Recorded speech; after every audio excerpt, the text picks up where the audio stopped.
President Trump is in hot water after using an anti-Semitic slur during remarks promoting his big, beautiful bill. Let's watch.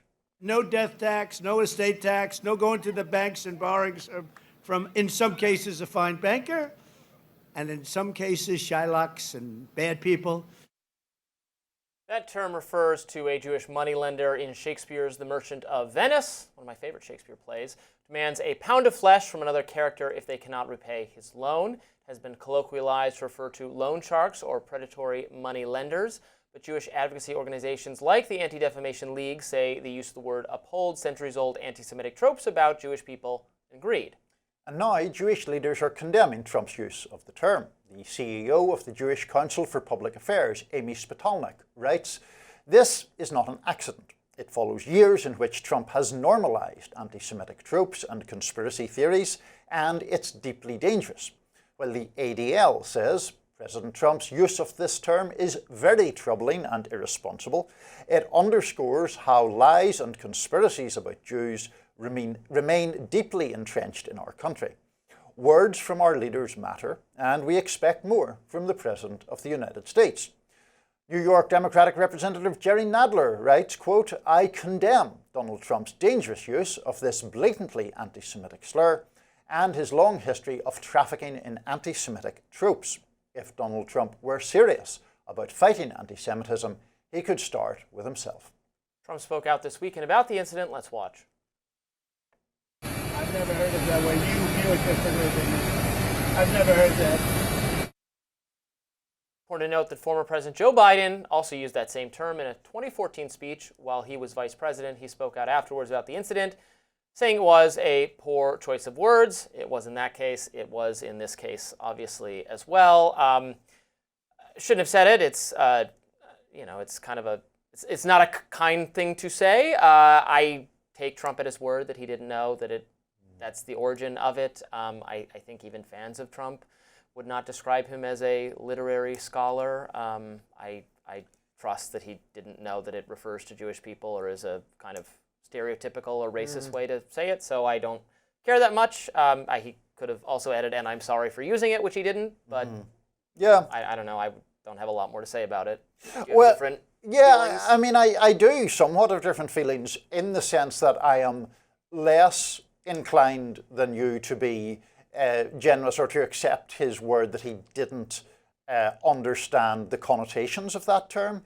I mean, you say he's not a literary expert, but like it does not require some close textual knowledge of The Merchant of Venice. The term Shylock has been used to describe or to characterize Jewish people as sort of devious moneylender types for a very long time, and for someone of Trump's generation as well. Like the idea that he has never heard the term or was completely unaware of its anti-Semitic implications seems to stretch credulity to me. Do you think? I honestly don't think so. I know what the term is. I've read The Merchant of Venice. I've heard the term used in that context.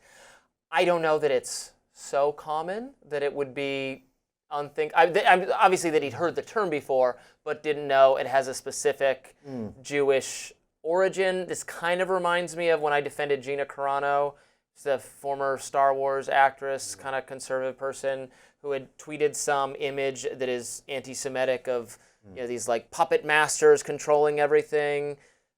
But if you didn't, it could also just be like an world government that you had to know specifically that like, if you look really closely at them, they're stereotypically Jewish. I think it was fine to criticize him for it. He shouldn't have said it. And he should just say, "Oh, I didn't know that. My bad, wrong choice of words." But I don't know. I mean, stuff like the puppet stuff, I mean, to me, that is well into the realm of anti-Semitism. Obviously, this isn't Trump we're talking about. That's the other example that you cited. Like, I am very well aware of the way in which anti-Semitism, the charge of anti-Semitism, has, in my view, been weaponized in relation to the conflict in the Middle East. And there have been, in my opinion, false charges of anti-Semitism leveled at people who are, in my opinion, rightly critical of the government of Israel. But there is still anti-Semitism as a legit and also thing. you can the puppet master, the money lender, I mean, those are very well established You Jewish can criticize tropes. world government and you can criticize large financial institutions without saying that, but it's Jews controlling it, Right. which is the common left-wing and libertarian criticism of those things. Yeah, I don't know. I guess I would give him the benefit of the doubt without more information on this one.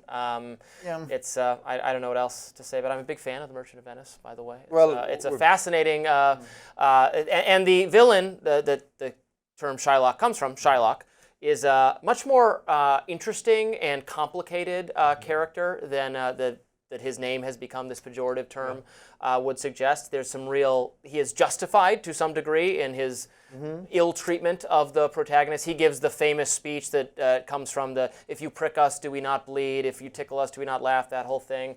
There's a terrific Al Pacino performance of it in a movie that is actually not that good, but the Al Pacino performance is so good, and I would encourage people to check out that aspect of it. One of our bonds of commonality is that we are, or were, both English literature majors, so I'm always happy to discuss Shakespeare or the like. One final point on this, Robby, though, just getting back to the Shylock thing. I mean, there is obviously a much more generous interpretation being offered from conservatives for Trump saying it.